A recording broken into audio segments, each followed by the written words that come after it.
Coach, big-time rivalry win for you guys. What does that mean to this team?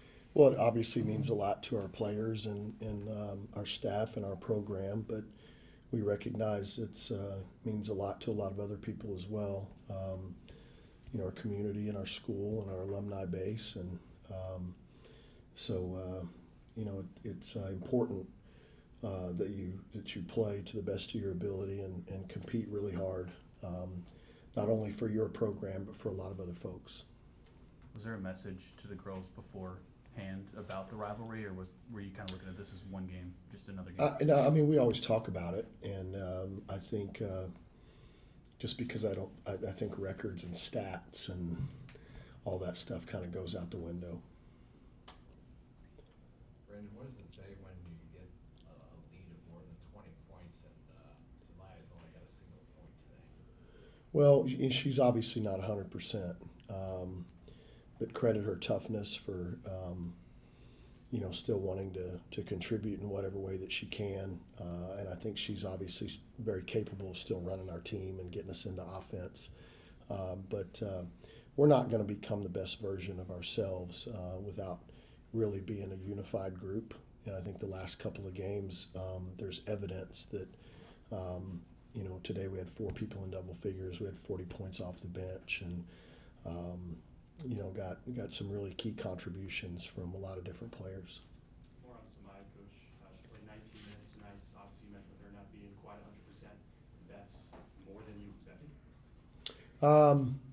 I think that's a pretty good mark, based on obviously how the game is going. But it's right around the same amount of minutes that we were able to play her at Arizona. Just a different kind of game. 2 back-to-back conference wins, both relatively handily. What does this mean for momentum for you guys? Well, I think you have to capitalize on good practices and really alert and aware film sessions. And it's a day-by-day thing. We're obviously not where we want to be, but I think as we continue to get healthy, our players know that we have the ability to compete with a lot of people.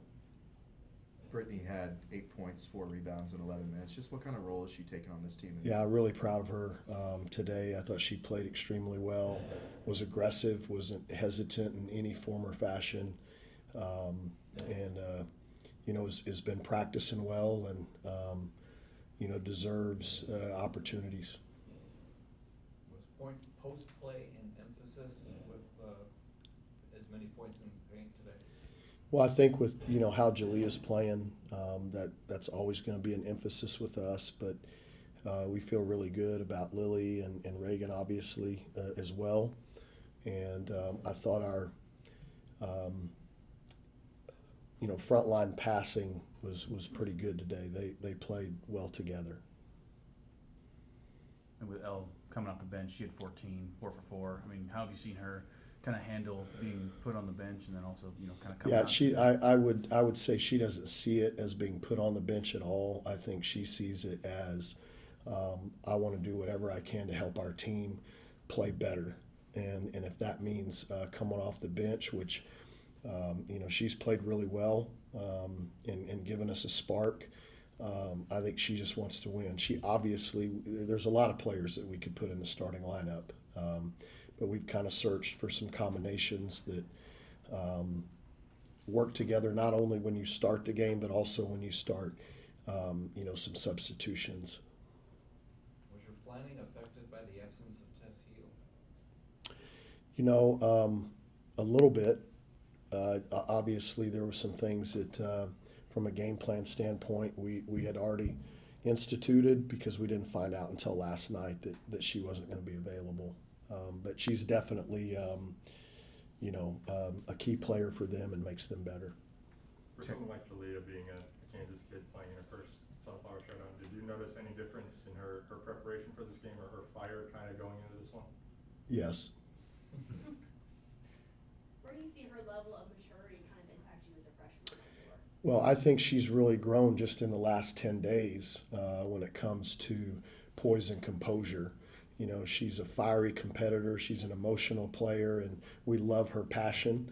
But I think that there's times where she's really demonstrated the necessary poise to move on to the next play, whether it's good or bad. Taryn Sides had 14 of the first 14 points. What kind of adjustments did you make in order to try to stop that? Sanaya Copeland. You know, we had planned to do a bunch of switching, and all three of her threes in early were in transition. We just didn't do a good job of communicating and locating her, and she made us pay for it. But we stopped switching pretty quick and just asked Cope to go guard her. Anything else, Brandon?